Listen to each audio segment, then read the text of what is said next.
ನಮಸ್ಕಾರ ಸ್ನೇಹಿತರೆ, ನೀವೇನಾದರೂ ಸಿಫ್ಟ್ ಕೋಡ್ ಬೇಕಾಗಿದೆಯಾ? ಸಿಫ್ಟ್ ಕೋಡ್ ಹುಡುಕ್ತಾ ಇದ್ರಾ? ಸರಿಯಾದ ವಿಡಿಯೋದಲ್ಲೇ ಬಂದಿದ್ರಾ? ಈ ವಿಡಿಯೋನ ಕೊನೆವರೆಗೂ ನೋಡಿ. ನಿಮ್ಮ ಒಂದು ಪ್ರಾಬ್ಲಮ್ ಏನಿದೆ ಸಿಫ್ಟ್ ಕೋಡ್ ಹುಡುಕೋದು ಈಸಿಯಾಗಿ ಸಿಕ್ಬಿಡುತ್ತೆ. ಅದ್ರ ಬಗ್ಗೆ ಏನು ಟೆನ್ಷನ್ನ ತಗೊಳ್ಬೇಡಿ.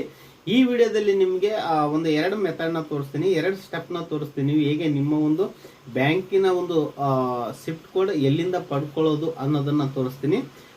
ನೀವೇನಿದೆಪ್ಪ ಅಂತಂದ್ರೆ ಈ ವಿಡಿಯೋನ ಸ್ಕಿಪ್ ಮಾಡಬೇಡಿ, ಕೊನೆವರೆಗೂ ನೋಡಿ. ಯಾಕಂತಂದ್ರೆ ನೀವು ಎಲ್ಲ ಸೋಷಿಯಲ್ ಮೀಡಿಯಾದಲ್ಲಿ ನೋಡಿಬಿಟ್ಟು ಯಾವುದೋ ಒಂದು ಸಿಫ್ಟ್ ಕೋಡ್ ತೋರಿಸಿದೆ ಅಂದ್ಬಿಟ್ಟು ಅದನ್ನ ಹಾಕಬೇಡಿ. ಕನ್ಫರ್ಮ್ ಮಾಡ್ಕೊಳ್ಳಿ. ಕನ್ಫರ್ಮ್ ಮಾಡ್ಕೊಳ್ಳೋದು ಹೇಗೆ, ಯಾವ ಒಂದು ಮೆಥಡ್ ಏನಿದೆ ಸೇಫೆಸ್ಟ್ ಅಂತ ನಾನು ನಿಮಗೆ ಈ ವಿಡಿಯೋದಲ್ಲಿ ತಿಳಿಸ್ಕೊಡ್ತೀನಿ.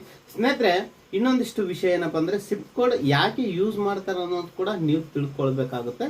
ಸಿಫ್ಟ್ ಕೋಡ್ ಯಾಕೆ ಬೇಕಾಗುತ್ತಪ್ಪ? ನಾವಿಲ್ಲಿ ಏನಾದರೂ ಇಂಡಿಯಾದಲ್ಲಿ ನಾವು ಯಾರಿಗಾದ್ರೂ ಬೇರೆಗೆ ದುಡ್ಡು ಕಳಿಸ್ಬೇಕಂತಂದ್ರೆ ಸಿಫ್ಟ್ ಕೋಡ್ ಅವಶ್ಯಕತೆ ಇರೋದಿಲ್ಲ, ಹಾಗೆ ಟ್ರಾನ್ಸ್ಫರ್ ಮಾಡ್ತೀವಿ.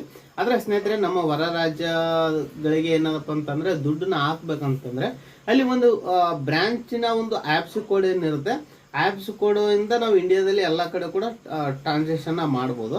ಆದ್ರೆ ಸಿಫ್ಟ್ ಕೋಡ್ ಇದೆಯಲ್ಲ ಸ್ನೇಹಿತರೆ, ಇದೇನಿದೆ ಹೊರಗಡೆ ದೇಶ ಅಂದ್ರೆ ಅಮೆರಿಕದಿಂದ ಯಾರಾದ್ರೂ ನಮಗೆ ದುಡ್ಡು ಹಾಕ್ತಾ ಇದ್ರಪ್ಪ ಅಂತಂದ್ರೆ ನಮಗೆ ಸಿಫ್ಟ್ ಕೋಡ್ ಬೇಕಾಗುತ್ತೆ. ಸಿಫ್ಟ್ ಕೋಡ್ ಇಲ್ಲ ಅಂತಂದ್ರೆ ಆ ದುಡ್ಡು ಅಲ್ಲೇ ಅದೇ ಬ್ಯಾಂಕಲ್ಲಿ ಉಳ್ಕೊಳುತ್ತೆ. ನಮ್ಮ ಇಂಡಿಯಾದಲ್ಲಿ ಆ ಸಿಫ್ಟ್ ಕೋಡ್ ಇದ್ರೆ ಮಾತ್ರ ನಮಗೆ ಅಕೌಂಟ್ಗೆ ಬರೋದು. ಸಿಫ್ಟ್ ಕೋಡ್ ಕೊಟ್ಟಿಲ್ಲ ಅಂತಂದ್ರೆ ಅದೇ ಅವರು ಟ್ರಾನ್ಸ್ಫರ್ ಮಾಡೋಕ್ಕಾಗಲ್ಲ, ಅದ್ರಗೋಸ್ಕರ ಬೇಕಾಗುತ್ತೆ.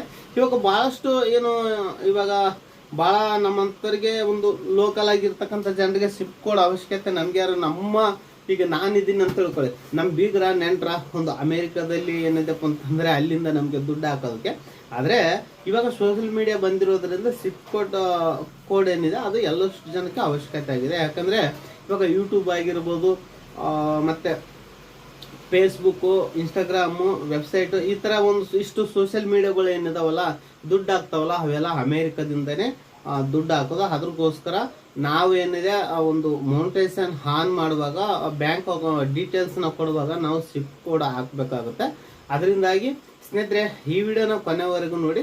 ಸಿಫ್ಟ್ ಕೋಡ್ ಕರೆಕ್ಟಾಗಿ ಹೇಗೆ ಹುಡ್ಕೋದು ಅನ್ನೋದನ್ನ ಈ ವಿಡಿಯೋದಲ್ಲಿ ತಿಳಿಸ್ಕೊಡ್ತೀನಿ. ಕೊನೆಯಲ್ಲಿ ಈ ವಿಡಿಯೋ ನೋಡಿದ ನಂತರ ಈ ವಿಡಿಯೋ ನಿಮಗೆ ಹೆಲ್ಪ್ಫುಲ್ ಅನಿಸಿದೆ, ಈ ವಿಡಿಯೋ ಒಂದು ಲೈಕ್ನ ಮಾಡಿ, ಹಾಗೆ ಶೇರ್ನ ಮಾಡಿ. ಬನ್ನಿ ಸ್ನೇಹಿತರೆ, ವಿಡಿಯೋನ ಸ್ಟಾರ್ಟ್ ಮಾಡೋಣ. ಸ್ನೇಹಿತರೆ, ಮೊದಲನೇದಾಗಿ ನಾವು ಕ್ರೋಮ್ ಬ್ರೌಸರ್ನ ಓಪನ್ ಮಾಡ್ಕೊಳ್ಳೋಣ.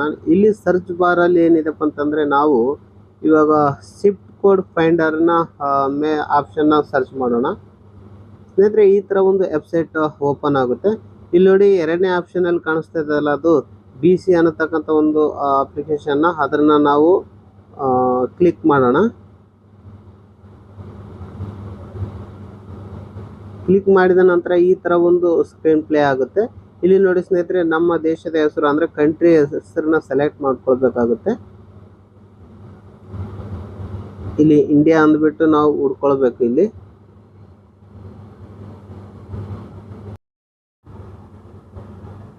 ಇಂಡಿಯಾ ಅಂತ ಸೆಲೆಕ್ಟ್ ಆದ ನಂತರ ಸ್ನೇಹಿತರೆ, ಇವಾಗ ಏನಿದೆ ಇಲ್ಲಿ ಬ್ಯಾಂಕ್ ಒಂದು ಹೆಸರನ್ನ ನೀವು ಸೆಲೆಕ್ಟ್ ಮಾಡ್ಕೋಬೇಕು. ನಿಮ್ಮ ಒಂದು ಬ್ಯಾಂಕ್ ಏನಿದೆ ಆ ಬ್ಯಾಂಕ್ ಹೆಸರನ್ನ ನೀವು ಇಲ್ಲಿ ಸೆಲೆಕ್ಟ್ ಮಾಡ್ಕೊಳ್ಳಿ. ಇಲ್ಲಿ ನೋಡಿ, ಇಲ್ಲಿ ನಾನು ಇವಾಗ ನಮ್ಮ ಬ್ಯಾಂಕ್ನ ಹುಡ್ಕೊಂಡ್ಬಿಟ್ಟು ಇಲ್ಲಿ ಇವಾಗ ಸೆಲೆಕ್ಟ್ ಮಾಡ್ಕೊಳ್ತೀನಿ. ಇವಾಗ ನೋಡಿ, ಸ್ಟೇಟ್ ಆಫ್ ಬ್ಯಾಂಕ್ ಆಫ್ ಇಂಡಿಯಾನ ನಾನು ಸೆಲೆಕ್ಟ್ ಮಾಡ್ಕೊಂಡಿದ್ದೀನಿ. ಇವಾಗ ನೆಕ್ಸ್ಟ್ ಏನಿದೆ, ಸಿಟಿನ ಸೆಲೆಕ್ಟ್ ಮಾಡ್ಕೊಳ್ಬೇಕು, ನಾವು ಯಾವ ಸಿಟಿಯಲ್ಲಿ ಇದ್ದೀವಿ ಅನ್ನೋದನ್ನ. ಇವಾಗ ಸ್ನೇಹಿತರೆ, ನಾನು ಮಂಗಳೂರನ್ನ ಸೆಲೆಕ್ಟ್ ಮಾಡ್ಕೊಂಡಿದ್ದೀನಿ. ಇವಾಗ ಇಲ್ಲಿ ಸಿಫ್ಟ್ ಕೋಡ್ ಆಪ್ಷನ್ ಕಾಣಿಸ್ತದಲ್ಲ, ಅದ್ರ ಮೇಲೆ ನಾವು ಕ್ಲಿಕ್ನ ಮಾಡಬೇಕು.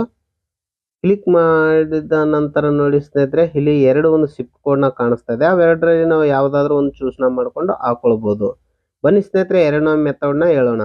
ಸಿಫ್ಟ್ ಕೋಡ್ನ ಹೇಗೆ ತೆಕ್ಕೊಳ್ಳೋದು, ಇನ್ನೊಂದು ಮೆಥಡ್ ಏನು ಅನ್ನೋದನ್ನ ನಿಮಗೆ ತಿಳಿಸ್ತೀನಿ ಅಂತ ಹೇಳಿದ್ನಲ್ಲ.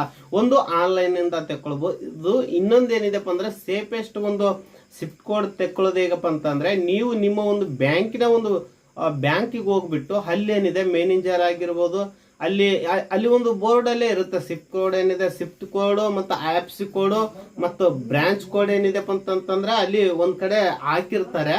ಅಲ್ಲಿ ಹೋಗ್ಬಿಟ್ಟು ನೀವು ಸರಿಯಾಗಿ ನಿಮ್ಮ ಒಂದು ಬ್ಯಾಂಕ್ ಅಕೌಂಟ್ ಎಲ್ಲಿ ಮಾಡಿಸಿದ್ರ ಆ ಒಂದು ಬ್ಯಾಂಕ್ಗೆ ಹೋಗ್ಬಿಟ್ಟು ನೀವು ಅಲ್ಲಿಂದ ನೀವು ನಿಮ್ಮ ಒಂದು ಬ್ಯಾಂಕಿನ ಒಂದು ಸಿಫ್ಟ್ ಕೋಡ್ನ ತಗೊಳ್ಳೋದು ಬಹಳಷ್ಟು ಒಂದು ಸೇಫೆಸ್ಟ್ ಒಂದು ಮೆಥಡ್ ಅಂತಾನೆ ಹೇಳ್ಬೋದು. ಇದನ್ನೇ ಯೂಸ್ ಮಾಡಿ. ಯಾಕಂದ್ರೆ ನಾನು ಕೂಡ ಫೇಸ್ಬುಕ್ ಆಗಿರ್ಬೋದು ಮತ್ತೆ ಯೂಟ್ಯೂಬ್ ಕೂಡ ಮಾನಿಟೈಸೇಷನ್ ಇದೆ ನಂದು, ಅಲ್ಲಿ ಕೂಡ ನಾನು ಹಾಕ್ಬೇಕಂತಂದ್ರೆ ನಾನು ಕೂಡ ಇದೇ ತರ ಸೋಷಿಯಲ್ ಮೀಡಿಯಾದಲ್ಲಿ ಹೋಗ್ಬಿಟ್ಟು ನೋಡಿದೆ, ಆದ್ರೆ ನನಗೆ ಕನ್ಫರ್ಮ್ ಆಗ್ಲಿಲ್ಲ. ಯಾಕಂದ್ರೆ ಸೋಷಿಯಲ್ ಮೀಡಿಯಾದಲ್ಲಿ ಯಾವುದು ಏನ್ ಕತಿ ಅಂತ ಗೊತ್ತಾಗಲ್ಲ ಅಷ್ಟೊಂದು ಈಸಿಯಾಗಿ. ಅದರಿಂದಾಗಿ ನಾನು ಬ್ಯಾಂಕ್ಗೆ ಹೋಗ್ಬಿಟ್ಟು ಅಲ್ಲಿ ಒಂದು ಬೋರ್ಡ್ ಇತ್ತು, ಆ ಬೋರ್ಡ್ನ ಏನಿದಪ್ಪ ಅಂತಂದ್ರೆ ಫೋಟೋನ ಹೊಡ್ಕೊಂಡು ಬಂದ್ಬಿಟ್ಟು ಡೈರೆಕ್ಟ್ ಆಗಿದೆ. ಅದರಿಂದಾಗಿ ನನಗೆ ಯಾವುದೇ ರೀತಿಯಿಂದ ಕೂಡ ಪ್ರಾಬ್ಲಮ್ ಆಗಲಿಲ್ಲ. ಸೀದಾ ಡೈರೆಕ್ಟ್ ಆಗಿ ಅಕೌಂಟ್ಗೆ ದುಡ್ಡು ಜಮಾ ಆಗ್ತದೆ. ಫೇಸ್ಬುಕ್ ಅಲ್ಲಿ ಈಗ ಆಲ್ರೆಡಿ ಜಮಾ ಆಗಿದೆ, ಒಂದು ಪೇಮೆಂಟ್ ನಾನು ತಗೊಂಡಿದ್ದೀನಿ. ಇದಿಷ್ಟು ಸ್ನೇಹಿತರೆ, ನೀವು ಬ್ಯಾಂಕಿಗೆ ಹೋಗ್ಬಿಟ್ಟು ವಿಚಾರಣೆ ಮಾಡಿಬಿಟ್ಟು ನಿಮ್ಮ ಒಂದು ಸಿಫ್ಟ್ ಕೋಡ್ನ ತೆಕ್ಕೊಳ್ಳಿ. ಮತ್ತೆ ಮುಂದಿನ ವಿಡಿಯೋದಲ್ಲಿ ಸಿಗ್ತೀವಿ. ಅಲ್ಲಿವರೆಗೂ ನಮಸ್ಕಾರ, ಜೈ ಹಿಂದ್, ವಂದೇ ಮಾತರಂ.